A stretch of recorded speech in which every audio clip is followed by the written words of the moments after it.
Aduh, dicoba cek.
Assalamualaikum warahmatullahi wabarakatuh.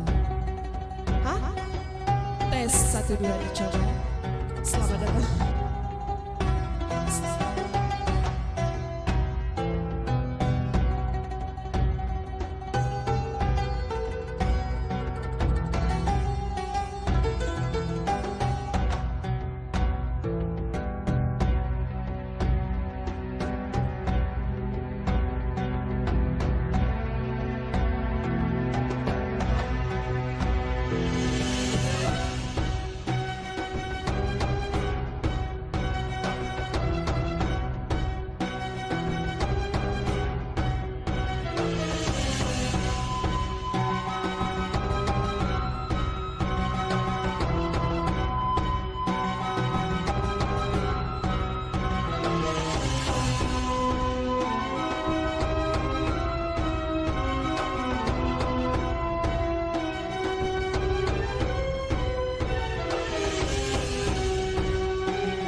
Assalamualaikum warahmatullahi wabarakatuh. Ya Nabi salam alaika, ya Rasul salam alaika, ya Habib salam alaika, salawatullah alaika. Hadirin yang kami hormati, perayaan Maulid merupakan bentuk kecintaan Muslim kepada insan yang paling mulia, yakni Rasulullah Sallallahu Alaihi Wasallam. Sebab beliau kita tahu bagaimana cara menyembah Allah, sebab beliau kita tahu bagaimana iman dan Islam, sebab beliau kita mengenal Al-Quran. Karena itu telah sepatutnya lah kita bersyukur kepada Allah Subhanahu Wa Taala atas kelahiran Nabi besar Muhammad Sallallahu Alaihi Wasallam. Penghormatan kami kepada yang terhormat Bapak Kadis, yang kami hormati Bapak Sekdis, para Kabid dan juga Kasubag, yang kami hormati Ibu Ketua DW Diskominfo Kota Banda Aceh beserta anggota, dan tidak lupa juga penghormatan kami kepada Bapak Tengku Akmal Abzal SHI yang telah berhadir pada hari ini. Beliaulah yang akan mengisi tausiah maulid kita pada hari ini. Selamat datang Bapak di Dinas Kominfo Kota Banda Aceh. Dan juga penghormatan kami kepada seluruh hadirin yang tidak dapat kami sebutkan satu persatu. Baik Bapak Ibu yang kami muliakan, mengawali acara kita pada hari ini, mari sejenak kita dengarkan lantunan ayat suci Al-Quran yang akan dibacakan oleh Muhammad Rizky Arianda.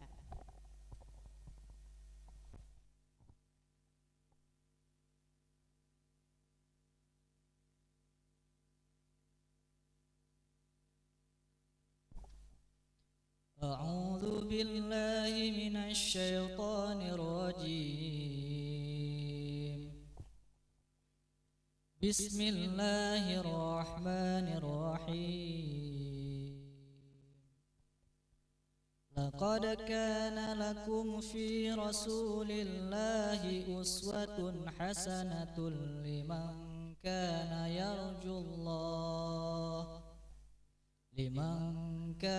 يرجو الله واليوم الآخر وذكر الله كثيرا ولما رأى المؤمنون الأحزاب قالوا هذا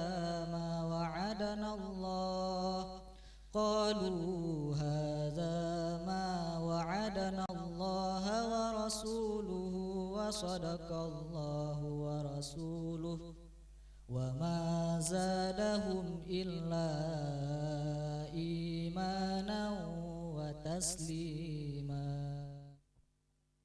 من المؤمنين رجال صدقوا ما عاهدوا الله عليه فمنهم من قضى نحبه ومنهم من ينتظر وما بدلوا تبديلا ليجزي الله الصادقين بصدقهم ويعذب المنافقين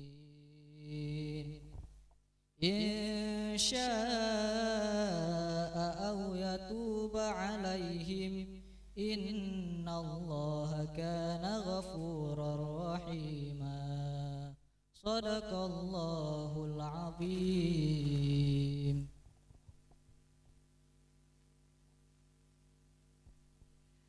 Baik Bapak Ibu hadirin yang kami hormati, acara dilanjutkan dengan salawat bersama. Kami minta kesediaan dari Bapak Ibu sekalian untuk dapat berdiri. Kita akan bersalawat bersama, dipimpin oleh Muhammad Rizky Arianda.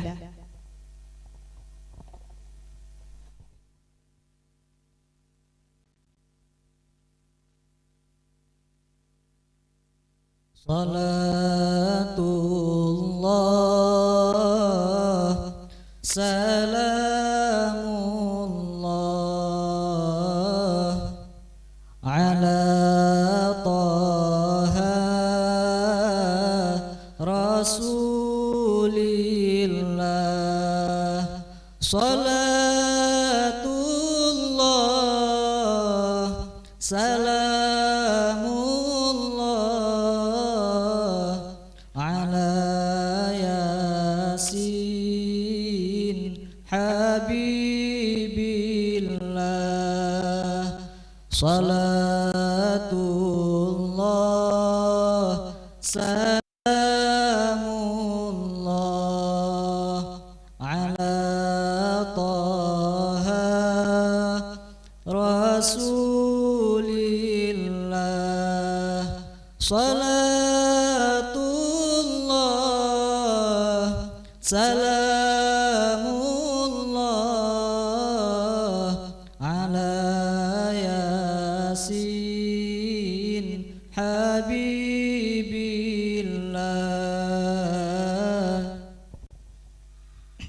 Tawassalna bismillah wa bil hadi Rasulillah wa kulli mujahidin lillah bi ahlil badri ya Allah. Salatullah salamullah ala Taha Rasulillah. Salatullah salamullah ala Yasin Habibillah.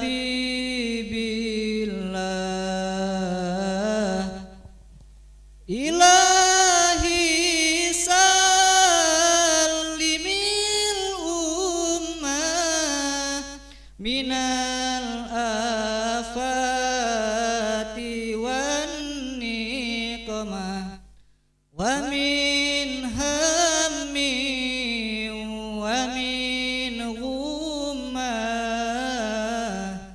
bi ahlil badri ya Allah. Salatullah salamullah ala Taha Rasulillah. Salatullah salamullah ala Yasin Habibillah. Kami persilakan Bapak Ibu untuk dapat duduk kembali.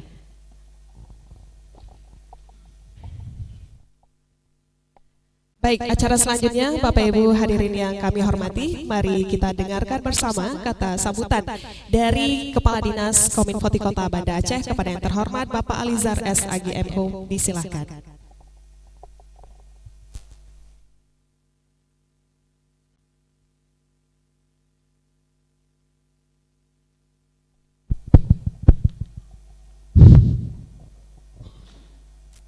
Bismillahirrahmanirrahim.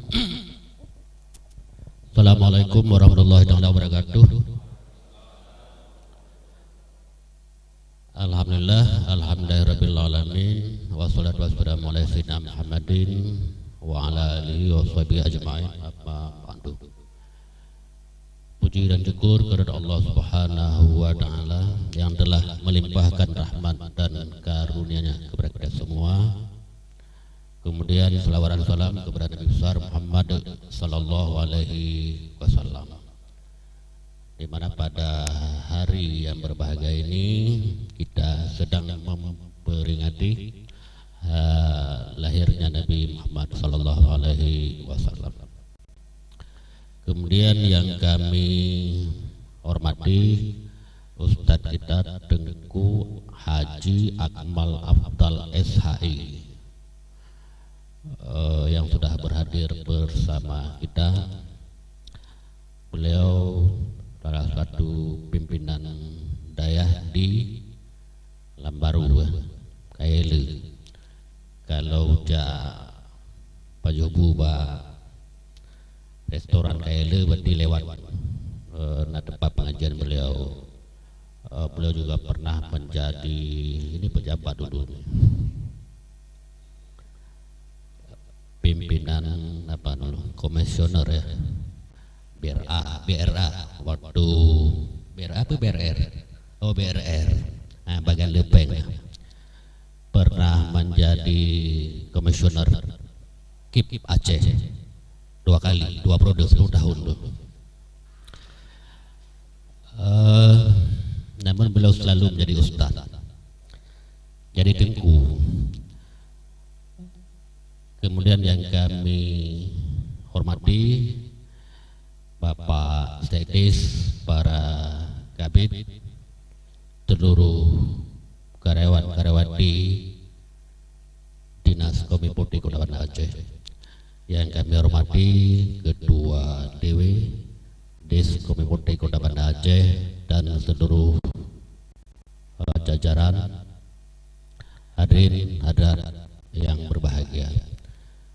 Kita sungguh sangat berbahagia dan mengucapkan terima kasih kepada kita semua, di mana kita sudah mempersiapkan acara memperingati Maulid Nabi besar Muhammad SAW pada hari ini dengan sangat baik. Alhamdulillah sukses adanya.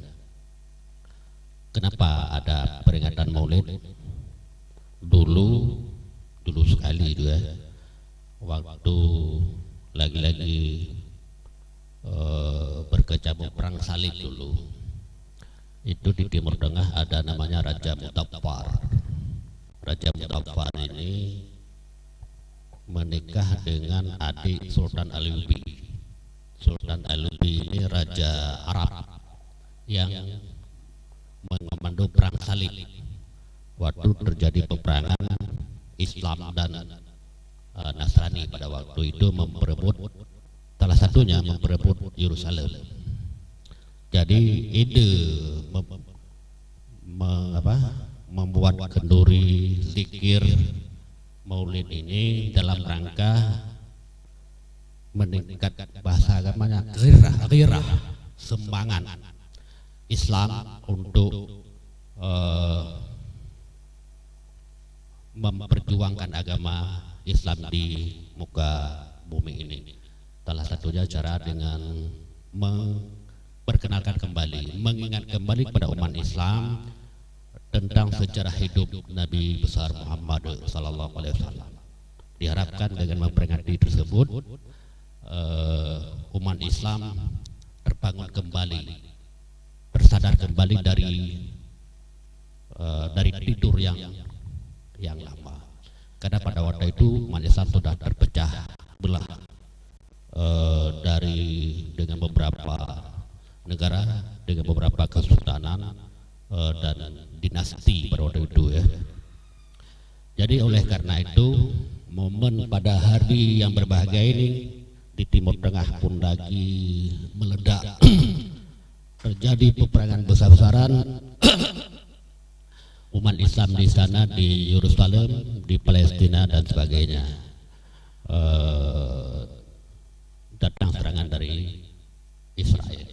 Jadi kita berharap kegiatan-kegiatan seperti ini bukan cuma hanya makan doang, bukan cuma hanya zikir, tapi juga menggugah kita umat Islam untuk meninggikan, memuliakan kalimat aulia la ilaha illallah Muhammadar Rasulullah SAW di muka bumi ini.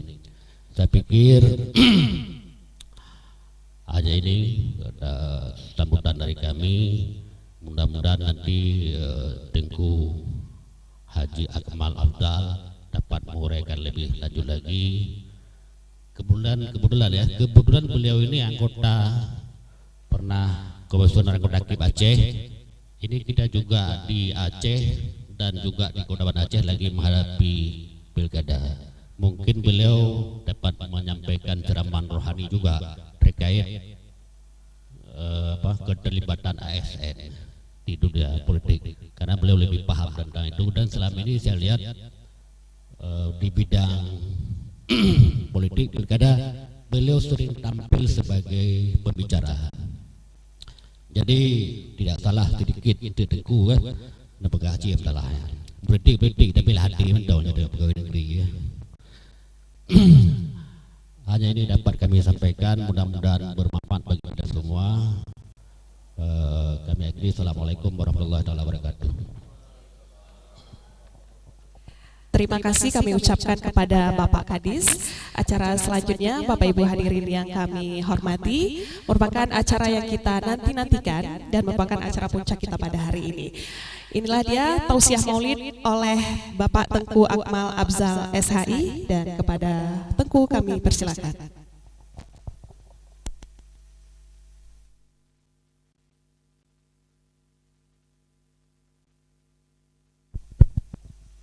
Assalamualaikum warahmatullahi wabarakatuh.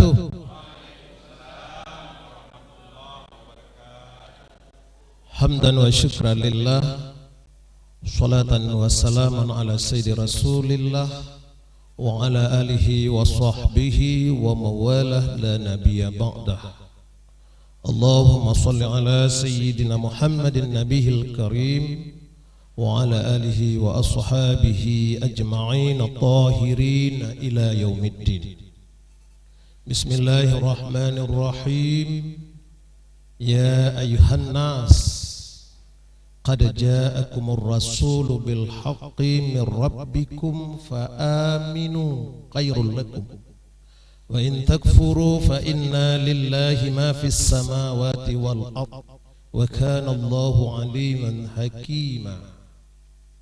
وفي الآية الأخرى لقد كان لكم في رسول الله أسوة حسنة لمن كان يرجو الله واليوم الآخر وذكر الله كثيرا لعلكم تفلحون. Sadaqallahul azim. Maha benar Allah dengan segenap firman-Nya. Bapak Kadis Komunikasi, Informasi dan Statistik Kota Banda Aceh yang sama-sama kita hormati, Bapak Sekretaris Dinas yang saya hormati, Bapak Kabid,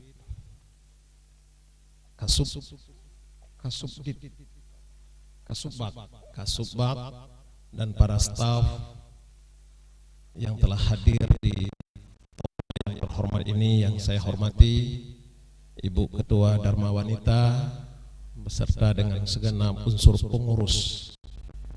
Waktu hari ini tidak terlihat yang mana Ibu Dharma Wanita, yang mana Dharma Wanitanya ya, karena hari ini hari yang menyamakan baju dan wajahnya cantik-cantik semua, sehingga tidak tahu yang mana sudah punya suami, yang mana belum nggak tahu. Kalau yang laki-laki nampak yang sudah bersuami dehek bacut, yang sudah punya istri ya. Yang belum punya istri ada juga yang belum tua tapi sudah tua, tergantung dari berapa masuk ke dalam rekening setiap bulan ya. Kalau kami di BRR dulu tiap hari diserang oleh media dan oleh pendemo, tiap hari. Saya sebagai manajer pengaduan masyarakat itu berhadapan dengan dokter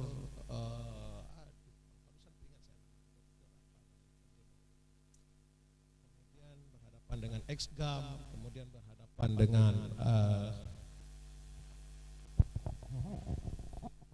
berhadapan dengan aparat, berhadapan dengan oknum dan seterusnya.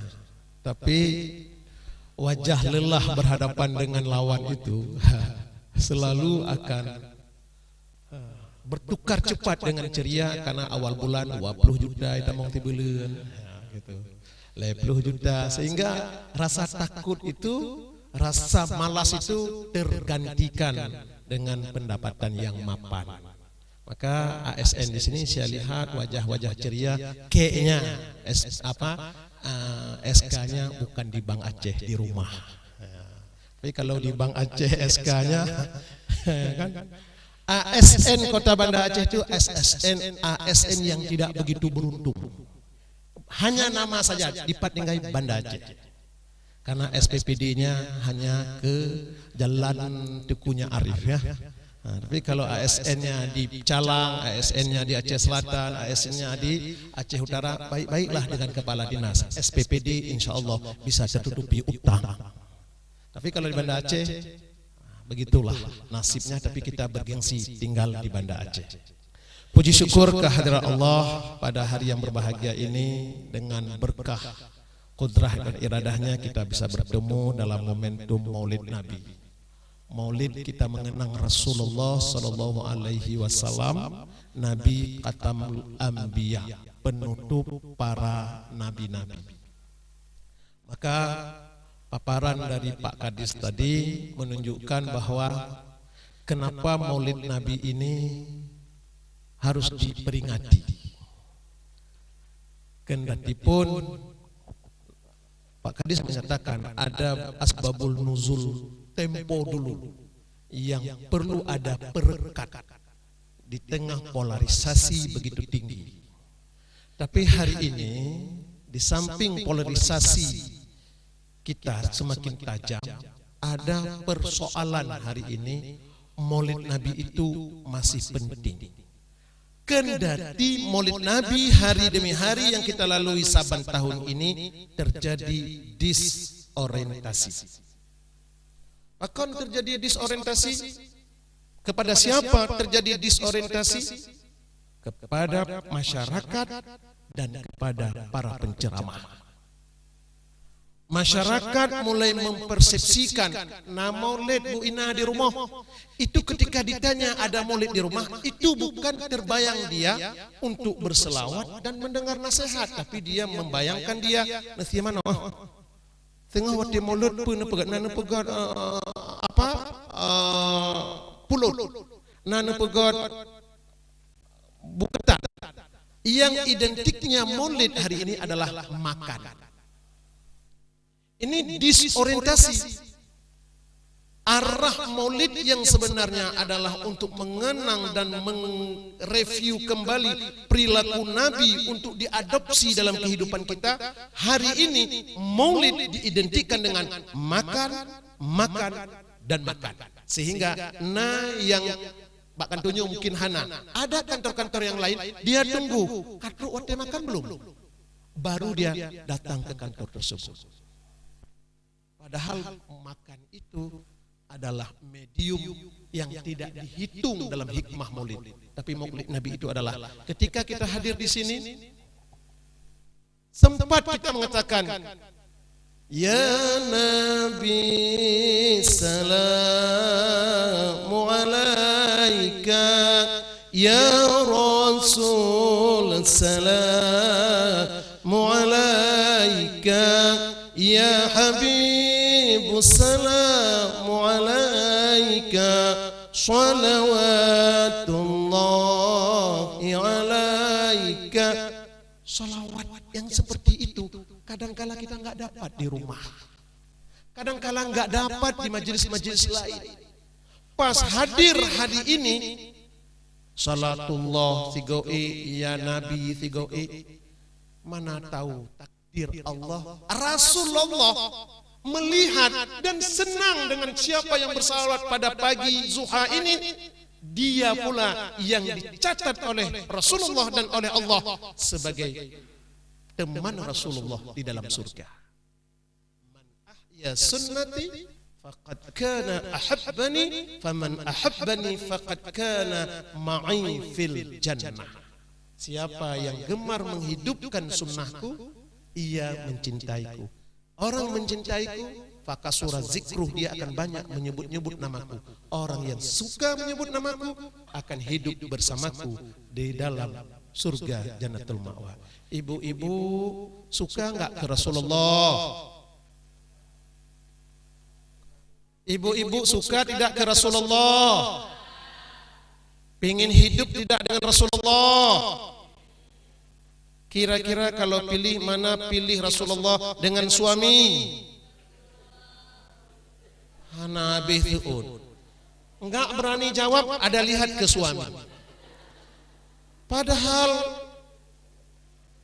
wattaqu yawma la tajzi nafsun an nafsi syai'an wa la yuqbalu minha syafa'ah kita akan tiba suatu hari yang hari itu tidak ada imbalan balasan apapun dan tidak ada syafaat pada hari itu kecuali pemberi syafaat satu-satunya adalah Muhammad bin Abdullah. Ibu-ibu mengharapkan syafaat Rasulullah, suami ibu-ibu mengharapkan syafaat Rasulullah, kulluhum semua kita mengharapkan syafaat pada Rasulullah. Tapi kenapa kita begitu berhitung untuk mencintai Rasulullah? Hadir kita pada maulid dengan pakaian-pakaian yang sempurna, dengan make up yang mahal. Tidak tertanam dalam hati kita rasa cinta kepada Rasulullah kecuali prehlih acara kanduri. Sama di mana-mana pun kita lihat ada disorientasi pada masyarakat. Disorientasi kedua kepada penceramah. Nah, ini Pak Tengku Alizar beberapa bulan yang lalu. Nah, ini contoh disorientasi penceramah. Ternyata bukan saja masyarakat yang sudah menjadikan Maulid Nabi itu bukan untuk mengenang Rasulullah dan bukan untuk mendengar bagaimana sirah nabawiyah itu yang harus diadopsi. Ternyata penceramah pun mulai melenceng menggunakan Maulid Nabi ini sebagai kampanye personal. 2-3 bulan yang lalu saya ditelepon dari masyarakat, tokoh masyarakat Blangpidi. Tengku Akmal, tolong ngekirim penceramah siat.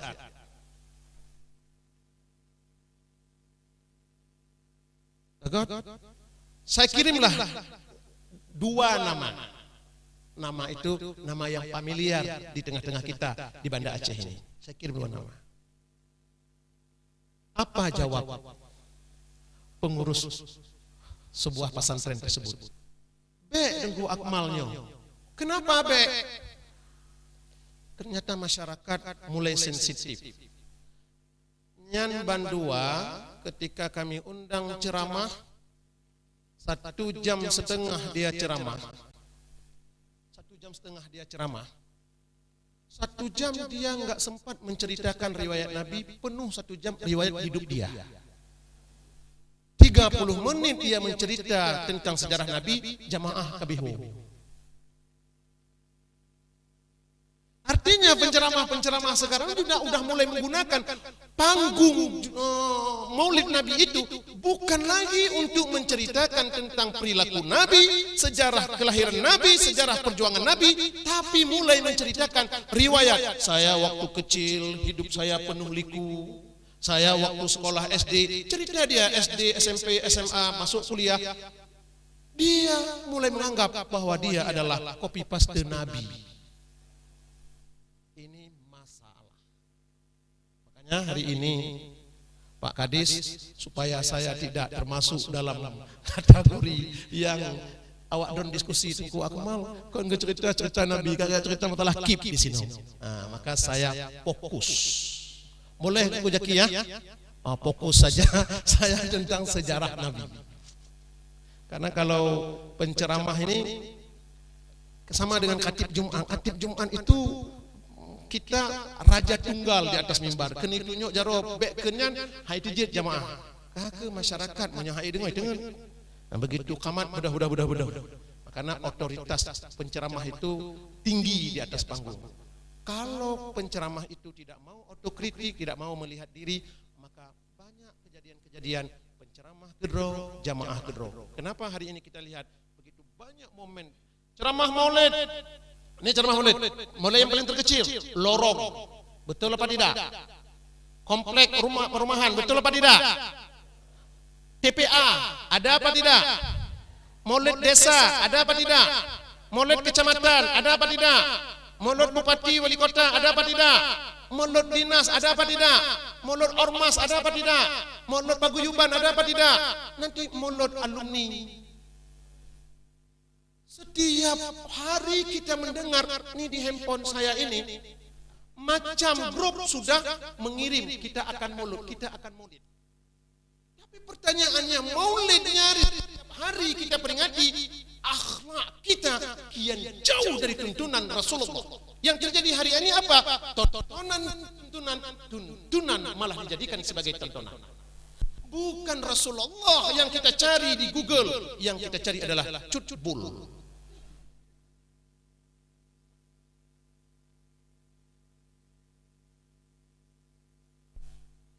Maka saya fokus kepada cerita, karena lagi cerita Bu Nona, ceramah menjelang buka puasa, menjelang buka puasa.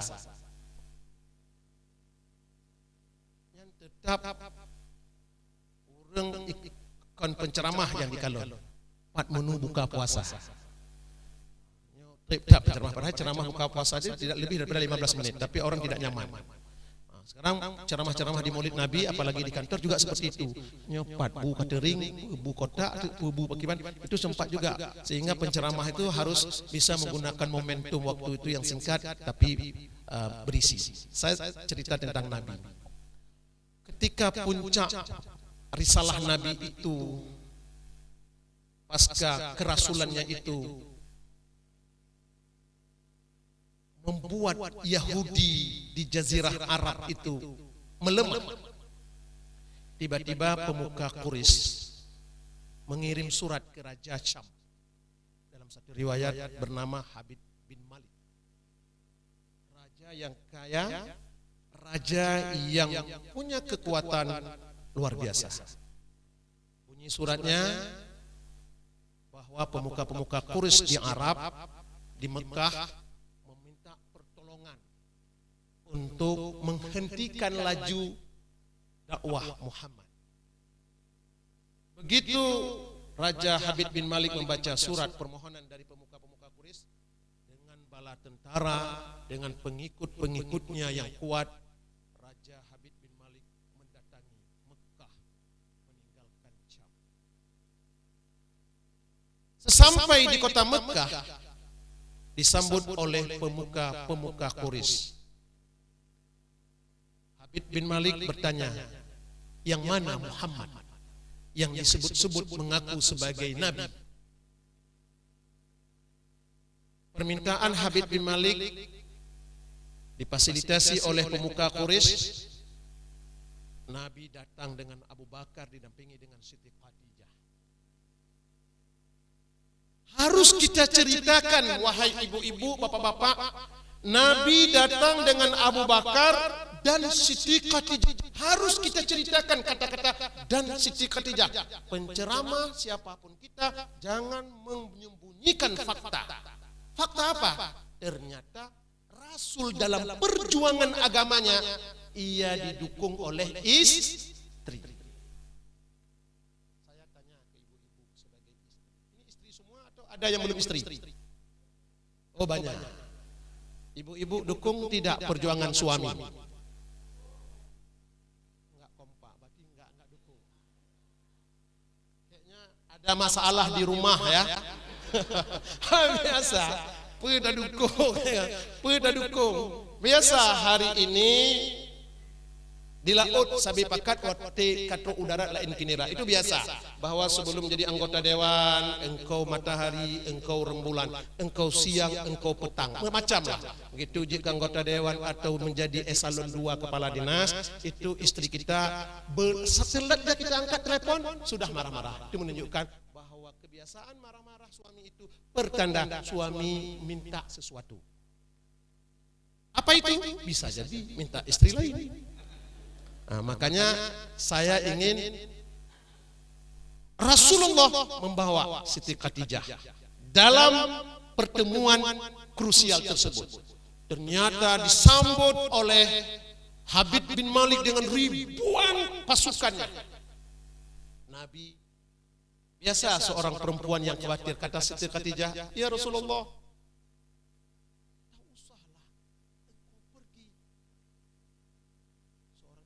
lalu memberi warning kepada suaminya dalam setiap langkah. Kata Rasulullah, ada Allah yang menjaga kita. Pas sampai di majelis, Habib bin Malik bertanya kepada Muhammad bin Abdullah, benar? Benar. Anda siapa? Saya Habib bin Malik, raja besar di negeri Syam. Saya ingin bertanya kepadamu karena saya mendapat seuntai surat dari pemuka-pemuka Quraisy yang mengatakan bahwa engkau mengaku sebagai rasul, engkau mengaku sebagai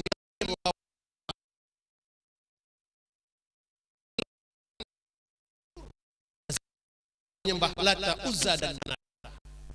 Apa benar engkau sebagai seorang rasul? Benar, saya Rasulullah. Kata Habib bin Malik, dalam sejarah seorang rasul, seorang nabi tidak cukup dengan pengakuan lisan, ansih, tok, tapi harus bisa dibuktikan. Kata Rasul, apa yang engkau inginkan? Seseorang yang benar, ini kita sebagai ASN, pejabat eselon 4, eselon 3 hingga eselon 2, sulit ke pangkai kanjai kelaba menyotanya ngon intan ada alam kubang tetap imi cahaya. Jangan pernah merasa takut ketika diperiksa oleh inspektorat atau oleh BPK sekalipun atau dipanggil oleh KPK. Kalau memang tertib administrasi kita itu it is okay, silakan. Tapi punya kata balut SPPD, kata balut bil hotel, kata balut kwitansi. Sepandai-pandai apapun kita menyembunyikan, tetap ada kegundahan yang aura wajah kita ketika diperiksa. Rasulullah ketika dia mengaku bahwa dia adalah benar, sebagaimana firman Allah di dalam An-Nisa 170, ya ayuhan nas qad ja'akumur rasulu min rabbikum fa'aminu, itu pengakuan Allah. Wahai manusia, Muhammad ini adalah utusanku, imani ia. Apabila engkau tidak beriman kepadanya, engkau adalah orang yang kufur, kata Allah. Maka Rasulullah karena merasa diri dia sebagai orang yang benar, apa maumu? Kata Rasulullah kepada Habib bin Malik. Muhammad, kalau engkau benar-benar sebagai seorang rasul, matahari yang sedang diadap di atas pundakmu, silahkan engkau turunkan dan datangkan bulan, mampukah engkau melakukan itu atau tidak? Matahari yang sedang berjalan, kau tukar dengan rembulan, mampu atau tidak? Ipo jaro tanda senang dengan permohonan Habib bin Malik. Apa kata Abu Jahal dan Abu Lahab? Kemah Muhammad Muronyo. 12.000 pasukan tentara siap menghabisi Muhammad karena Muhammad dianggap sebagai pembohong. Apa yang terjadi sidang hadirin sekalian? Muhammad ketika berprinsip bahwa ada Allah besertanya, dia tidak serta-merta menjawab, tapi ia minta izin. Saya akan menjawab setelah saya bertanya kepada Tuhan saya Allah. Ia salah, ia berdoa. Allah menjawab lewat malaikat Israel, lewat malaikat Jibril, Muhammad, permohonanmu atas requestnya Habib bin Malik direspon baik oleh Allah. Kau isyarahkan saja tanganmu, kau buat sebagaimana engkau inginkan, sesuai hasrat Habib bin Malik. Kembali Rasulullah ke majelis pertemuan. Ia mengisyarahkan, wahai mentari siang, aku adalah makhluk Allah dan aku adalah Rasulullah. Engkau adalah makhluk Allah dan ciptaan Allah. Ikuti isyarah jemariku. Bawalah matahari itu ke barat. Malam pun tiba, rembulan menyusul. Rembulan datang dan rembulan itu turun di hadapan Muhammad. Dalam satu riwayat, masuk dari lengan kiri, keluar dari lengan kanan, bersyahadat, asyhadu an la ilaha illallah wa anna Muhammadar Rasulullah, di atas kepala, di atas tubuh Muhammad. Dan setelah itu, dalam satu riwayat juga, matahari itu mengunjungi Ka'bah dan kembali ke habitatnya, Rasulullah kembali menarik matahari pada posisi semula. Terkejut Yahudi, tahe gante. Ditegur oleh Abu Lahab dan Abu Jahal. Wahai Raja Habib bin Malik, engkau jangan tertipu. Itu adalah sihirnya Muhammad. At ikan dek Habib bin Malik. Imeleti at lun tengah tahutan hantam lun kalon seumur udip urang bisa suka mata uro ngon rembulan. Yang namanya Yahudi, maka takun meno takun mede sikapi palik, tetap dia tidak mau beriman. Makanya hari ini coba kita lihat Banda Aceh sebagai pilot project negeri yang dilihat tentang negeri syariat. Tapi hari ini ampo WH kagpiyuh gero. Yang bakal hanana kerja li kahe kamu. Pelanggaran demi pelanggaran di negeri syariat ini menjadi tontonan yang biasa. Ibu-ibu boleh pergi ke Belang Padang. Saya sempat buat di status Facebook saya tentang dinamika hari ini. Siapa yang di Belang Padang itu dengan pakai celana yang super ketat, zaman seluruhnya bek dapat hele di luar, mei dalam dipakai, malu terlihat oleh orang walaupun ada kebaya di luar atau apa namanya baju apa kayak ini namanya baju kamis di luar. Tapi hari ini baju kamis dia cepak, justru dengan celana yang super ketat itu hanya sedikit celana satu jengkal untuk menutup punggungnya, itulah dia berkeliaran. Saya berpikir celana itu dipakai hanya di Belang Padang, tapi hari ini mereka sudah berani duduk di warung kopi. Anda percaya membuka status lon mbak Facebook itu ada sekarang yang terjadi di Banda Aceh. Siapa yang menegur? Tidak ada lagi orang yang menegur. Sekarang sudah mulai hidup nafsi. Maka ada takun pun Aceh sudah pernah tsunami, Aceh pernah konflik, Aceh pernah digempa. Mereka tidak peduli dengan petaka-petaka itu. Kenapa? Karena mereka sudah melenceng, tidak lagi yakin agama adalah solusi. Makanya Maulid Nabi ini kita peringati bahwa ada Rasulullah yang meninggalkan kepada kita. Apa yang ditinggalkan? Pertama, mukjizatnya adalah Al-Quran. Kembali kepada cerita. Kata Muhammad kepada Habib bin Malik, wahai Raja Syam, tugas saya sudah selesai. Apakah dengan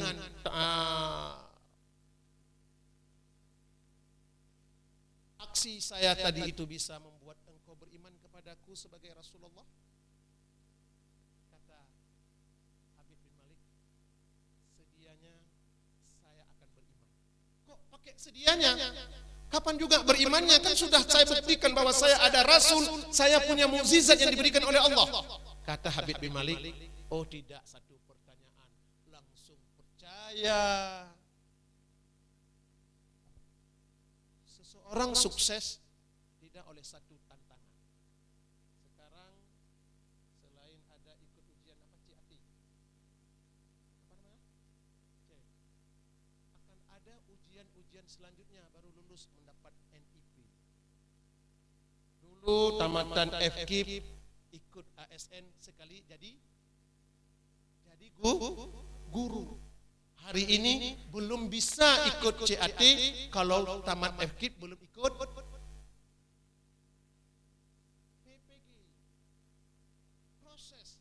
Dulu kita berpikir selesai 4 tahun di dokter, di sarjana kedokteran langsung jadi dokter. Sekarang sudah 4 tahun ikut koas baru jadi dokter. Jadi dokter pun nggak bisa praktek, harus ikut lagi kompetisi-kompetisi lain, ahli-ahli lain baru mendapat. Ujian Bapak Ibu juga seperti itu. Jangan serta-merta berpikir, saya ini ASN. Mudahlah untuk eselon 4. Eselon 1 aja susah, bagaimana lagi eselon 4? Eselon 1 saja susah, bagaimana eselon 4? apa? Hari ini tidak bisa serta-merta orang mendapat jabatan kalau kompetisi diri dia, kemampuan dirinya no. Karena kedekatan dengan wali kota, kedekatan dengan sekda, kedekatan dengan siapapun, kita mendapat jabatan, hilang orang yang saya sebut itu, maka nonjok seumur hidup kita. Tapi kalau kita punya kemampuan diri, insya Allah, sebagaimana Rasulullah punya kemampuan yang diberikan oleh Allah. Kata Habib bin Malik, Muhammad, saya akan betul-betul memeluk Islam apabila engkau mampu menjawab pertanyaan saya yang kedua. Saya ingin banyak bertanya untuk menguji kemampuanmu, wahai Muhammad, tapi saya hanya bertanya saja dua. Kalau pertanyaan saya yang kedua ini mampu engkau jawab, saya betul-betul memeluk Islam dengan segenap pasukanku. Kata Muhammad, silakan engkau bertanya. Muhammad, tak mungkin engkau menjadi seorang Rasul kalau tidak bisa memprediksi dan membaca apa yang ada dalam pikiranku. Apa pertanyaan yang kedua? Apa yang ada dalam pikiranku? Rambut boleh sama hitam, tapi pikiran beda-beda. Yang ini siapa nama? Yang dekat berpeci ini siapa nama? Ini ya, siapa nama? Siapa nama? Enggak, yang punya nama, yang punya badan sebut nama. Siapa nama?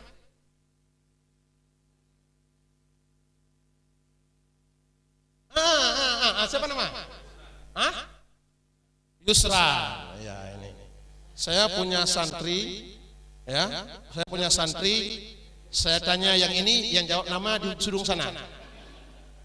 Sebelum dia jawab, Pak, nama dia Ihsan, Pak. Ustadz Ihsan. Namamu siapa? Kita disebut oleh hebat. Ihsan, Ustadz. Hai, namamu. Artinya, jangan sampai lain yang kita tanya, lain yang menjawab. Apa tadi nama? Yusran. Kira-kira Yusran, kalau boleh kami tahu, minta maaf ya. Saya melihat dari tadi Yusran begitu fokus melihat saya atau sedang memikir sesuatu.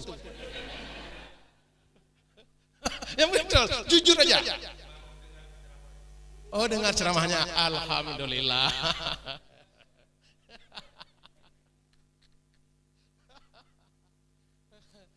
Ibu yang jilbab hitam ya. Ibu datang kemari, ada nggak terpikir sesuatu sambil duduk?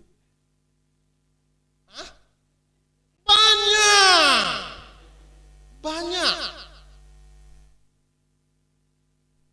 Dalam mindset kita, sedang kita sholat saja, padahal apa? Sholat itu adalah aqwalun wa af'alun wa hayatun muftatihatun bil takbir wal muftatimatun bis salam. Perbuatan, perkataan dan hayat kita yang diawali oleh takbir, diakhiri oleh salam. Allahu Akbar. Apa yang disebut dengan takbiratul ihram?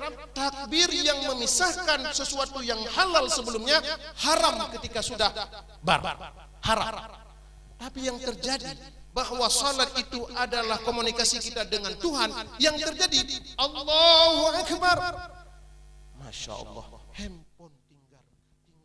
Ini kalau dibuka oleh istri mati, ya Allah.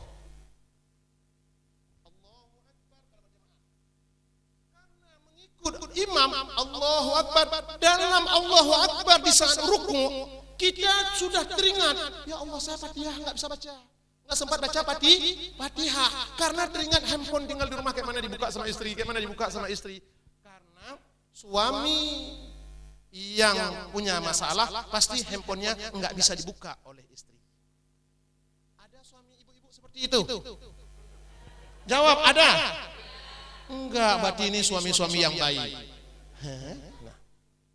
Nah, di saat salat enggak lagi teringat kita kepada apapun, tapi nyatanya di saat kita salat baru teringat kunci mobil ternyata di sana. pengbunuh, anak ingat lu kembalikan. Baru teringat semua masalah dalam salat. Maka mulailah ada bahasa. Ketika dia hilang kunci, penimita Pak, kunci mau tolong kakak doang tepat. Nih semayang lentir dan semayang temu. Seakan-akan dalam salat itu kita mendapat segala hal. Padahal salat itu adalah meninggalkan perkara kegiatan dunia kita, berkomunikasi dengan Allah. Maka pikiran kita macam-macam pikiran. Besar masalah kayak Pak Kadis Salon 2, besar pula masalahnya. Beliau tidak lagi berbicara masalah SPPD karena SPPD bisa tekan sendiri kan gitu.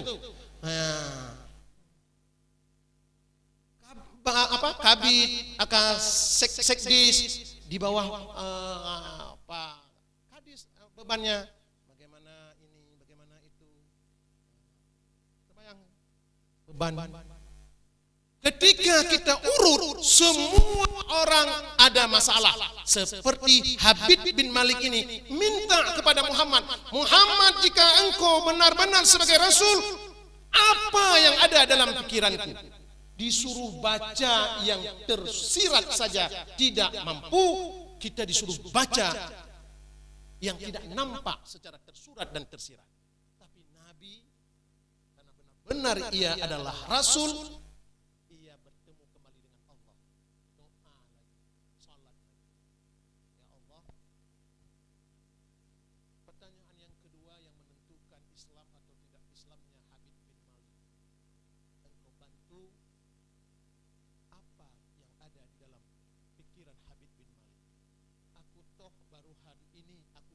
dengannya langsung merumpuk pun laju ditanya pernah lamu lelun sesuatu yang cukup berat.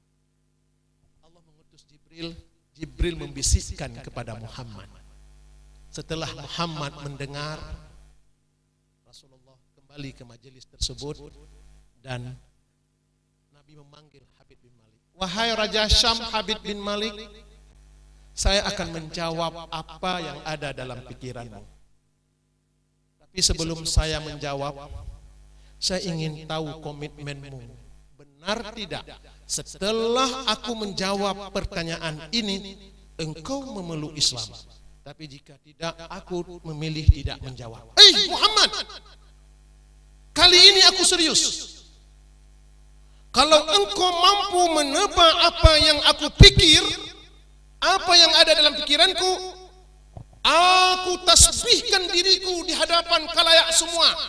Kalau Muhammad mampu menjawab pertanyaanku, aku masuk memeluk ajarannya. Abu Lahab, Abu Jahal, wahai Habib, jangan cepat sekali engkau mengatakan seperti itu. Hai kaimkah, nyo seriusnya. Kan begitu. Kalau orang-orang sudah sampai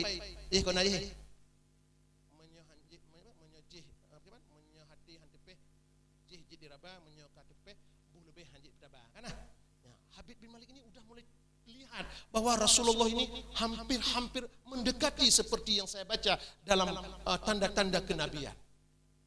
Silakan Muhammad, engkau menjawab.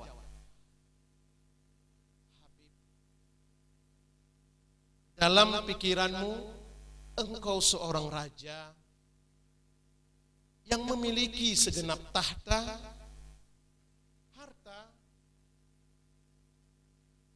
bahkan nama besarmu. Engkau dikagumi oleh orang-orang yang ada di sekitarmu, tapi pikiranmu selalu dihantui. Kenapa engkau memiliki seorang anak perempuan yang ia tak punya tangan, yang ia tak punya kaki, yang ia bulat bagaikan bambu?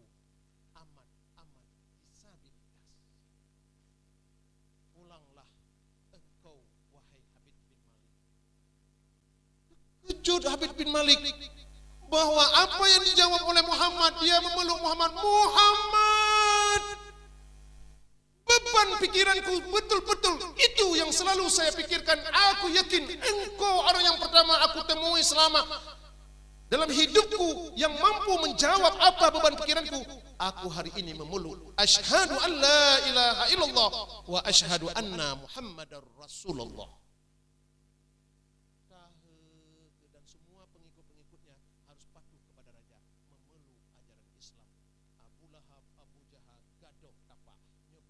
Dia juga tanya, kanya tim pemenangan gopnya. Beruh tanyo itu no.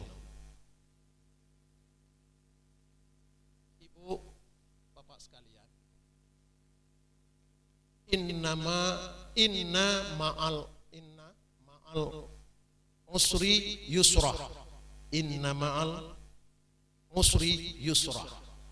Surat Insyirah 5 dan 6. Semua ada masalah dalam hidup. Kalau masalah itu tidak kita dekatkan diri kita dengan Allah, masalah itu akan mengantarkan kita kian kufur dan menjauh dengan agama. Semua makin besar pangkatnya, makin besar masalahnya. Makin besar kedudukannya, makin besar bebannya. Jangan pernah masalah itu dipecahkan sendiri, apalagi melibatkan orang yang tidak punya kepentingan baik dengan kita. Tapi sering-seringlah masalah itu diselesaikan dengan cara-cara dekatkan diri dengan Allah. Misal di kantor, coba perhatikan ketika kita minta pinjam uang sama kawan, begitu kita bilang, Pak Jaki pinjam peng tadi 500. Oh ma, ilron 500. Nyolun perle 5 juta. Berarti dia ada masalah. Pak Kadis pepinjam peng idron peng dengan pikir nyo APBK hana dalam tente nah 2,25. Ternyata lain pula APBK belum tentu ada. Ketika kita pulang ke rumah, kadang-kadang kita lihat di rumah bro kuto ta di rumah kena ta dua sagonyo kuto, kita mau duduk di meja makan kotor. Berarti di rumah pun ada masalah itu Bapak Ibu sekalian. Kalau terus kita biarkan bermasalah, maka hidup kita akan terus bermasalah. Tapi kalau hidup ini bermasalah, kita coba introspeksi diri. Pakon lun mitapeng na uronyo singohtan na singoh lusatan, kenapa? Berarti ada hubungan kita dengan Allah yang tidak baik. Maka kalau ada hubungan kita dengan Allah tidak baik, coba adopsi apa yang saya ceritakan dari sejarah Nabi. Nabi ketika ada masalah, ia berdoa kepada Allah. Kata Allah di dalam Al-Baqarah 186, Idza sa'alaka ibadi anni fa inni qarib ujibu da'wati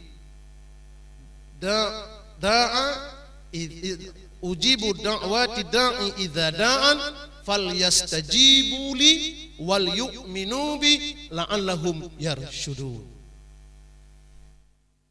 Ketika ada yang bertanya tentangku, kata Allah, Muhammad, kalau ada yang bertanya tentangku, katakan olehmu, aku itu dekat. Maka Muhammad karena mengamalkan firman Allah itu, ada masalah, ia mengadu kepada Allah. Bermohon kepadaku. Tapi satu syarat, kata Allah. Aku akan mengabulkan pintamu, aku akan merealisasikan doamu, kalau engkau telah menunaikan kewajibanmu.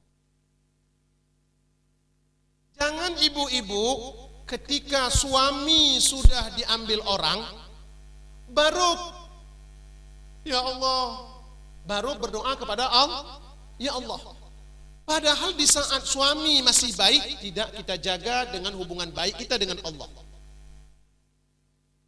Istri suami seperti itu juga. Jangan ketika tega inong lon selingkuh ngon mantan jamun bak kuliah. Kenapa itu terjadi? Karena nilai-nilai agama Allah itu tidak kita tanamkan dalam rumah tangga. Makanya ikatkan batin kita dengan Allah dalam ibadah sehari 5 waktu semalam, itu adalah hubungan kita dengan Allah. Kembali kepada Habib bin Malik. Pada saat Habib bin Malik telah mengucapkan syahadat, ia kembali. Betapa terkejutnya Habib bin Malik di saat ia masuk ke istana rajanya. Begitu ia buka pintu, Habib bin Malik terkejut disambut oleh seorang wanita yang cantiknya luar biasa. Ayah, siapa engkau? Aku adalah anakmu yang ayah. Bagaimana begini sempurnanya kamu, wahai anakku? Dipeluk. Apa jawab anaknya? Asyhadu an la ilaha illallah wa asyhadu anna Muhammadar Rasulullah. Terkejut Habib bin Malik. Kau sempurna seperti ini dan engkau belajar kalimat syahadat itu dari mana? Ternyata anaknya yang bulat bagaikan bambu itu mencerita, saat tertidurku wahai ayah, aku bermimpi datang seorang pemuda yang gagah dan ganteng. Dia mengulurkan tangannya kepadaku.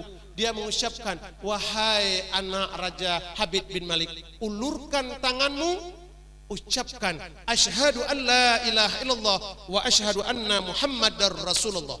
Aku ucapkan kalimat itu di dalam mimpiku. Begitu terbangun dari mimpiku, aku mendapatkan postur tubuhku yang begitu paripurna. Makanya ibu-ibu, jangan pernah ada kekhawatiran bahwa di balik hubungan kita dengan Allah itu ada jaminan Allah yang memberi kebahagiaan batin dan kesehatan fisik kita. Makanya inilah peringatan Maulid Nabi ini. Ketika kita menceritakan perilaku Nabi, Nabi mentransferkan hak aksi-aksinya itu dengan nilai-nilai la ilaha illallah, la maujudan illallah. Tidak ada yang aku sembah kecuali Allah. La mahbudan, tidak ada yang ada kecuali Allah. La mahbudan illallah, tidak yang aku sembah kecuali hanya Allah. La mazkuran illallah, tidak ada yang aku sebut-sebut kecuali Allah. Hari ini Bapak Ibu sekalian, kita sebagai ASN, kalaupun tidak dikatakan miskin, cukuplah. Kalaupun tidak juga layak dikatakan sebagai ASN itu sudah kaya raya.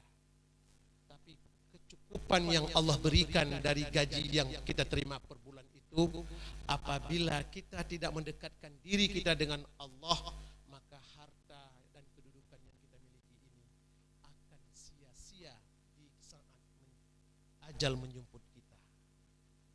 Ditanya, man daqalal qabra bila amalin kaman daqalal bila safinatin. Siapa masuk kuburan tanpa amal diilustrasikan bagai orang masuk ke dalam lautan tanpa perahu. Awak ditanya pejabatan otrip targonyan pepuluh drone ASN.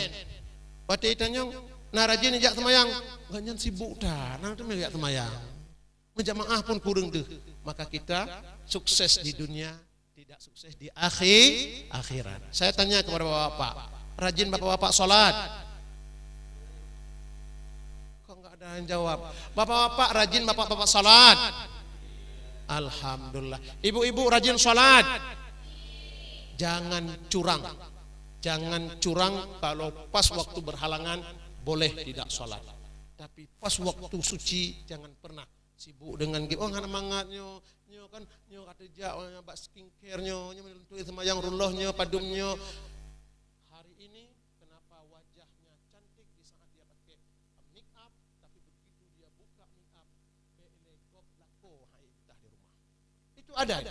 Itu ada. Saya jumpa ibu itu di komplek. Biasa-biasa saja. Enggak ada yang cantik. Begitu ketemu di kantor, tak lentanya Mbak Indong don. Oh, yang cantik. Ibu pulang. Yang betul, long gisa balik uyak kalon. Ternyata betul. Kita tidak lagi cantik inner beauty, tidak lagi cantik dari dalam. Tapi cantik yang sudah dipoles. Makanya di Aceh hari ini apa itu? Klinik-klinik kecantikan yang paling terbanyak di planet bumi di Banda Aceh. Itu yang paling banyak. Yang paling banyak.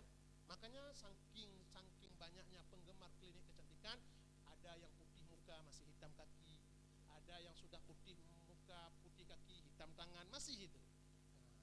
Jangan terlalu paksa hal-hal seperti itu kalau kondisi ekonomi kita melemah. Ini krisis nih, kita insya Allah. Pemilu, kan dari suruh-suruh, pemilu sedang berjalan. Apabila bapak-bapak, ibu-ibu salah melangkah dalam proses ini, yang memakai gajah dengan gajah berkelahi, semut-semut akan mati. Maka nanti orang-orang ini yang sedang berkompetisi akan ada yang jadi tumbal. Maka ibu bapak jangan pernah jadi tumbal dan dinamika politik yang tidak sehat ini. Apa yang menjadi kehati-hatian? Bukti forensik, jejak digital ada dan bisa dilacak. Ibu ini pernah buat status di Facebook, ibu ini pernah ngomong di Instagram, ibu ini pernah meng-share di WA group.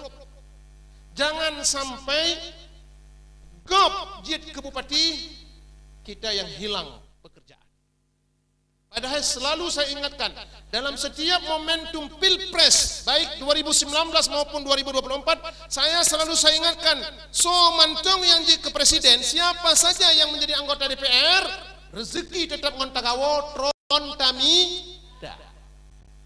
Enggak ada gara-gara suksesi itu terus dari eselon 1 ke eselon, dari eselon 4 ke eselon 1. Ada yang seperti itu. Ada yang tiba-tiba eselon 4 gara-gara paman dijit ke wali kota langsung eselon 2. Ada? Enggak ada, karena ada proses administrasi, proses pegawai itu yang harus dilewati. Maka jangan gara-gara kita orang sedang berkompetisi kita sudah hai yang KP kah menyahana ketim pilihnya. Yang kah ingat boh. Kita yang share-share justru kita yang enggak dapat jabatan nanti. Nah, ini sudah saya ingatkan agar hati-hati dalam momen pilkada. Kecuali pilkabin. Ini pilkada yang bahaya ya. Rasulullah tiba-tiba mendapat informasi Habib bin Malik mengirim barang-barang berharga, emas, perak, gandum, hasil alam dikirim ke Mekah sebagai hadiah untuk Muhammad. Karena rasa gembiranya Habib bin Malik, karena bukan hanya dia telah memeluk Islam, tapi bahagianya adalah anak yang disabilitasnya itu sudah sempurna. Ia kirim orang kalau kapai hatinya, anak tinggal keberapa rugi material dia akan berikan kepada kita. Habib bin Malik mengirim kepada Muhammad sampai di perbatasan disekat oleh pemuka-pemuka Quraisy. Hai, ini punya siapa? Kami utusan Habib bin Malik untuk memberikan hadiah ini kepada Muhammad. Tidak bisa. Ini pasti ganti rugi dari acara besar kemarin yang dikeluarkan kos oleh kami kelompok Quraisy. Oh, enggak bisa seperti itu. Terjadilah penahanan di perbatasan. Dapat cerita ada yang pro kepada Nabi Muhammad datang ke TKP. Abu Lahab, Abu Jahal datang ke TKP. Ternyata terjadi perdebatan keras. Ini milik Nabi Muhammad, Abu Lahab dan Abu Jahal ini milik kami. Karena itu pengganti rugi atas kejadian kemarin. Apa yang terjadi? Kata Nabi, jangan seperti itu. Kalau terus klaim-klaim seperti itu, lebih baik kita tanya saja sama onta. Oke, kata Abu Lahab, kita akan tanya kepada onta, ini barang siapa kalau kita nggak percaya kepada manusia. Tapi beri waktu, kami akan berdoa dulu, kata Abu Lahab. Ternyata Yahudinya, najib berdoa dia. Ini pikirana. Makanya kalau kita lihat di Palestina, orang meneteskan air mata di dinding ratapan. Umat Islam meneteskan air mata di dinding Facebook. Suami enggak pulang, enggak mengadu kepada Allah, ditulis di Facebook. Aleho kalako katiga minggu hanaiwo. Semua melapor sekarang. Tiba-tiba enggak ada job, dilapor ke Facebook. Yahudi dinding ratapan, kita umat Islam dinding betapa melencengnya akidah kita. Pada coba melapor kepada Allah. Apa yang terjadi? Diberikan waktu 2-3 hari. Pas hari yang dijanjikan, datanglah Abu Lahab, Abu Jahal, Nabi Muhammad. Kata Nabi, silakan paman ya. Silakan paman dulu. Begitu dia tanya kepada onta, wahai onta, dengan berkat Lata, Uzza dan Manata, siapa pemilik barang yang ada di atas badan, di atas tubuh? Disepa oleh onta. Dua disepa. Undangan para hadirin. Ternyata onta saja tidak bersahabat dengan Abu Lahab dan Abu Jahal. Nabi bertanya, wahai onta, saya Rasulullah ingin bertanya, punya siapa barang-barang yang ada di atas tubuhmu itu? Onta menjawab, dalam satu sejarah, ini perlu pembuktian Pak Kadis. Dalam satu sejarah, harta yang banyak tersebut jangan sampai ada orientasi material dalam ajaran agama. Dalam satu sejarah, ubena perak intan yang dikirim oleh Habib bin Malik tadi ditumpukan pada satu gunung, didoakan oleh Nabi untuk menjadi gunung, menjadi batu. Makanya awati takalon di Arabnya memang enggak ada gunung gunung tanah, batu. Kekalon Abu Jahal dan Abu Lahab. Bid Muhammad bangainan daripada ibi katanya, pejit ke bate. Marah Abu Lahab, saking emosinya, sakit dia, pulang ke rumah. Cok iya, tak apa-apa. Mujib mana pahli.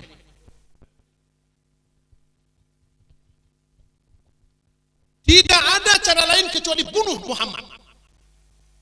Bunuh Muhammad. Bagaimana bunuh? Dikeun ke Abu Lahab, pada Abu Jahal. Galikan parit, galikan lubang di depan rumah. Dan katakan kepada Muhammad, saya sakit. Biasanya Muhammad itu walaupun benci-benci, dia ada kasih sayang kepada saya. Digalilah lubang barang 5 meter atau barang 6 meter. Tutupi dengan rumput. Utusan Abu Jahal menjemput Muhammad. Muhammad, Abu Jahal sakit, minta bahasa Aceh nerajah netron. Ikhlas Rasulullah. Inilah yang saya katakan bahwa Rasulullah itu teladannya. Jangankan dengan kawan, dengan lawan pun ia bersahabat. Jangankan dengan orang yang baik, orang yang pernah menyakiti pun ia maafkan. Karena Rasulullah itu punya sifat, irhamu man fil ardi yarhamukum man fis sama. Berbaiklah dengan orang yang ada di bumi, insya Allah yang di langit Allah akan berbaik dengan kita. Sekarang bagaimana berbaik kita dengan Allah? Dengan tetangga kita tidak baik, dengan satu kantor kita bermusuhan, dengan satu alumni kita nggak pas, dengan satu keluarga kita bertengkar. Makanya kenapa hubungan kita dengan Allah stagnan, terputus-putus? Kenapa? Karena ada hubungan kita dengan sama manusia saja belum selesai. Karena hidup ini hablum minallah wa hablum minan nas, itu waw mutlak jama'. Bagaimana waw mutlak jama'? Bagaimana hubungan kita dengan Allah? Begitulah porsi hubungan kita dengan manusia, tidak boleh dicederai. Hari ini kita salat rajin, keun kegop hanapiyo lam handphone, menyohanaikeun kegop lam tiuro moduaboh, sang lagi-lagi stres. Nyana grup kamu saboh, grup urang hebat-hebat profesor doktor. Poh 8 bunga-bunga sigolom lentugeun ceritakan sekolah, kalum di pemahaman taboh. Saya ingin bertanya, jika semua orang, lu tanya mbak grupnya, jika semua orang enggak betul, Mahfud MD hana betul, Ridwan Kamil hana betul, apalagi yang presidennya Anies hana betul. Saya ingin tunjukkan, tolong bantu saya sebagai junior, kira-kira tokoh mana yang betul. Sebab yang saya ikuti enggak ada yang betul. Apakah yang membuat status ini sudah betul? Bandung hana betul. Makanya hari ini itu bukan orang jahat yang banyak, orang yang belum betul masih sedikit.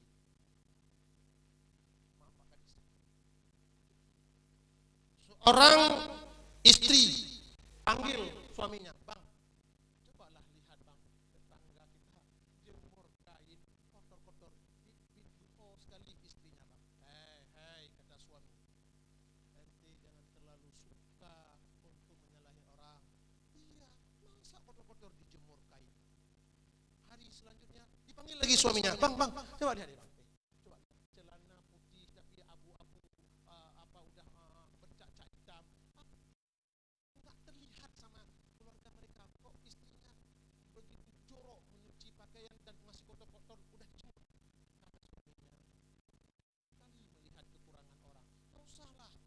Hari selanjutnya cepat-cepat suaminya, bang, sini bang, itu bang, itu udah bersih, itu bagus itu bang, itu udah abang bantu. Abang bantu apa? Abang bantu bersihkan. Abang bantu bersihkan gimana? Abang bantu bersihkan jendela rumah kita. Tanah yang kotor bukan kain mereka, tapi kaca naku rumah kita. Hari ini saya harus katakan, bukan orang jahat yang banyak di negeri ini, tapi orang baik yang masih sedikit. Selama dalam mindset ibu-ibu, sebulan bro, sebulan bro, sebulan bro, sebulan bro, dan tidak pernah mengklaim kita juga bahagian daripada keburukan itu. Makanya ada cerita itu, siapa? Buya Hamka itu kan pernah ditanya oleh jamaah. Saya hanya mengulang saja. Wahai Buya, saya barusan pulang dari umrah. Ternyata di seputaran Masjidil Haram saya dapatkan wanita tunasusila. Kata Buya Hamka, kau pulang dari Mekah, di seputaran Masjidil Haram kau dapat WTS? Iya, aku baru pulang dari Washington. Ku putar-putar seluruh Amerika itu, enggak aku dapat seorang wanita tunasusila pun. Loh, kok bisa seperti itu wahai Buya? Mekah, Mukarramah, kok bisa ada WTS? Iya, saya di Amerika enggak dapat WTS, satu pun enggak dapat. Buya melanjutkan, wahai jamaahku, mindset seseorang itu akan terlihat dan akan diperlihatkan oleh Allah sesuai dengan keinginan batinnya. Kalau dalam pikiran kita ini adalah kerusakan, maka Allah akan menampakkan kerusakan. Kalau dalam mindset kita itu adalah keburukan, Allah akan pertontonkan keburukan selalu. Makanya ketika saya naik haji, doa saya yang pertama ketika sampai di Jeddah, ya Allah, jangan pernah engkau beri ruang kepadaku untuk melihatkan kekurangan apapun. Maka ketika ada orang komplain tentang Pak Haji 2024, saya buat opini di harian Serambi, begitu paripurnanya haji dan saya merasa puas, walaupun terlepas mabrur dan tidak mabrur itu adalah urusan Allah, tapi saya begitu puas. Karena kenapa? Saya tidak akan pernah ingin melihat kekurangan. Apakah Allah tidak memperlihatkan? Tidak saja kita inginkan, kita bisa lihat. Tapi karena bukan orientasi melihat kekurangan, saya tidak akan pernah menceritakan kekurangan. Makanya ibu-ibu, kalau ibu-ibu ingin mencari kekurangan suami, banyak kali kekurangan. Kalau ibu-ibu ingin mencari kekurangan Pak Kadis, banyak kali kekurangan. Kalau teman-teman ingin cari kekurangan Pak Sekdis dan Kabak, masih banyak kekurangan. Apakah dengan kekurangan itu membuat puas batinmu? Jawabannya, semakin banyak engkau melihat kekurangan orang, semakin menderita batin. Makanya pada saat itulah Abu Lahab dan Nabi Muhammad memaafkan Abu Jahal datang ke rumah. Niat baiknya, niat baik datang ke rumah Abu Jahal untuk mendoakan Abu Jahal sembuh, karena laporannya adalah Abu Jahal jatuh sakit. 1-2 meter mendekati pintu rumah Abu Jahal, lubang yang sudah disiapkan tadi sudah ada di depan pintu. Begitu mendekati 1-2 meter, Jibril menegur, Muhammad, balik arah. Kenapa Jibril? Lubang buaya di depan. Begitu Nabi mendapat bisikan dari Jibril, Nabi membalik. Begitu Nabi membalik, tanpa sadar di saat Abu Jahal mulai mengintip, 1 langkah, 2 langkah. Ternyata dia hanya menghitung 2 langkah lagi Muhammad akan jatuh ke dalam lubang buaya. Pada saat Nabi membalik badan, pada saat itu tanpa sadar Abu Jahal membuka pintu mengejar Muhammad. Dia justru yang terjatuh dalam lubang yang ia gali sendiri. Siapa yang bermain api, hati-hati akan terbakar. Pilkada di hadapan, jika tidak fahfad. Kalau dulu Nabi mengatakan fahfad lisanaka wahtarid min lafzihi, jaga lidahmu karena dengan lidahmu engkau celaka. Hari ini fahfad jarimuka, jaga jemarimu, jangan sampai salah engkau meng-share berita. Pada saat itulah Nabi melihat Abu Jahal terjatuh, Nabi terus pulang. Pada saat demikian disorong tangga tangga, padahal hanya 5 meter, 6 meter, tangga enggak cukup-cukup. Abu Jahal tidak terangkat ke atas, disodorkan tali, habis tali juga tidak terangkat ke atas. Kata Abu Jahal, hana orang yang bisa angkat nyo, hana nyo kabut fihi Muhammad nyo hana yang bisa angkat nun kecuali Muhammad. Lagi-lagi Nabi dipanggil. Ibu-ibu, berbaik karena kebaikan orang, itu banyak orang. Tapi berbaik karena orang belum berbuat baik kepada kita, inilah yang dituntunkan oleh Nabi kepada kita. Saya akan tutup pembicaraan ini. Saya hanya ingin lewat maulid Nabi ini, pertama pesan saya, semua perkara hidup ini jangan lepaskan Tuhan sebagai tempat rujukan kita. Salat dan berdoa. Yang kedua, jangan pernah beri ruang untuk emosi ketika ada cobaan. Karena di balik cobaan itu adalah ujian untuk naik status kita akan lebih sempurna. Sebagaimana Habib bin Malik yang jauh tadi, dia menjadi raja yang mungkin akan hina secara duniawi, tapi ketika ada cobaan demi cobaan, hingga cobaan anaknya itu disempurnakan oleh Allah, dia menjadi tokoh dan sahabat Rasulullah. Yang terakhir, berbuat baik kepada orang sebagaimana Nabi yang berbuat baik. Tidak cukup satu, sampai Nabi diundang kembali untuk menjemput Abu Jahal yang sudah jatuh ke dalam sumur. Datang Nabi. Tidak perlu tali, tidak perlu tangga, cukup dengan Nabi mengulurkan tangan. Bedoh, paman. Cap, ditarik, diantarkan ke atas. Begitu sampai di atas, apakah syukran jazila keluar dari mulut Abu Jahal? Tidak. Abu Jahal mengatakan, memang kebit-kebit fihi kata Muhammad. Maka berbuat baik terus, insya Allah. Jangan tagih dari kebaikan kita, kebaikan yang sama dari orang lain. Karena sebaik-baik orang yang berbuat baik itu, Allah tidak akan pernah lupa mencatat kebajikan itu. Mudah-mudahan itu saja yang dapat saya paparkan. Mudah-mudahan bermanfaat bagi saya sekaligus bermanfaat bagi hadirin sekalian. A'udzubillahi minasyaitonirrajim. Bismillahirrahmanirrahim. Alhamdulillahi rabbil alamin. Hamdan yuwafi ni'amahu wa yukafi'u mazidah. Ya Rabbana lakal hamdu kama yanbaghi li jalali wajhikal karim wa 'azimi sultanik.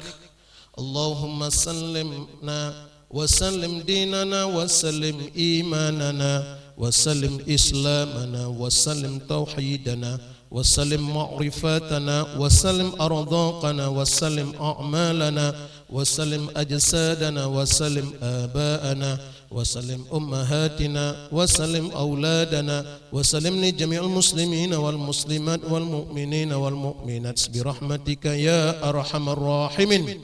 Allahumma anzil rahmatan wa ni'matan wa salamatan wa sihatan wa maghfiratan alaina wa ala abaina wa ummahatina wa ala jami'il mu'minina wal mu'minat wal muslimina wal muslimat al ahya'i minhum wal amwat bi rahmatika ya arhamar rahimin. Allahumma ighfir lana dhunubana wa liwalidayya warhamhuma kama rabbayana saghira. Allahumma ij'al hadzal makan qasa. Allahumma ij'alna minat tawwabin waj'alna minal mutatahhirin waj'alna min ibadika salihin. Allahumma ya muqallibal qulub thabbit qulubana ala dinika wa ala ta'atika وعلى اهدنا الصراط المستقيم صراط الذين أنعمت عليهم من النبيين والصديقين والشهداء والصالحين يا رب العالمين. ربنا تقبل منا دعاءنا ومقاصدنا وحاجاتنا كما تقبل doa Rasulullah sallallahu alaihi wasallam, Rabbana la tuzigh qulubana ba'da idh hadaitana wa hab lana min ladunka rahmah innaka antal wahhab. Rabbana hab lana min azwajina wa min zurriyyatina rabbana wa taqabbal du'a. Rabbana atina fid dunya hasanah wa fil akhirati hasanatan wa qina adzaban nar. Da'wahum fiha subhanakallahumma wa tahiyyatuhum fiha salam wa akhiruhu da'wahum alhamdulillahi rabbil alamin. Salli wa sallim ya Rabbi ala nabi sayyidina Muhammadin wa alihi wa sahbihi jama'ina. Allah salli wa sallim ya Rabbi ala nabi sayyidina Muhammadin wa alihi wa sahbihi ajma'ina. Allah salli wa sallim ya Rabbi ala nabi sayyidina Muhammadin wa alihi wa sahbihi ajma'ina. Muhammadin wa alihi wa sahbihi ajma'ina. Demikian, mudah-mudahan kita mendapat berkah dan syafaat dari Rasulullah sallallahu alaihi wasallam. Amin ya rabbal alamin. Billahi taufiq wal hidayah. Wallahu muwaffiq ila aqwamit thoriq. Wassalamualaikum warahmatullahi wabarakatuh.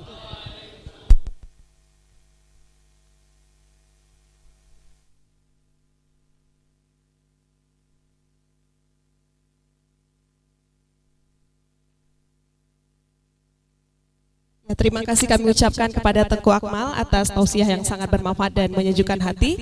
Semoga apa yang baru saja beliau sampaikan dapat menjadi ilmu yang bermanfaat bagi kita semua dan semakin menambah kecintaan kita kepada baginda Rasulullah Sallallahu Alaihi Wasallam. Baik Bapak Ibu hadirin yang kami muliakan, demikian rangkaian acara Maulid kita pada hari ini. Untuk selanjutnya akan kita lanjutkan dengan sesi makan siang bersama. Dan dari pihak panitia sudah menyiapkan menu ala kadar yang bisa kita nikmati bersama. Dan untuk setelah ini kami persilakan Bapak Ibu sekalian, tamu hadirin, tamu undangan untuk dapat menikmati hidangan yang telah disediakan. Saya akhiri wabillahi taufiq wal hidayah. Wassalamualaikum warahmatullahi wabarakatuh.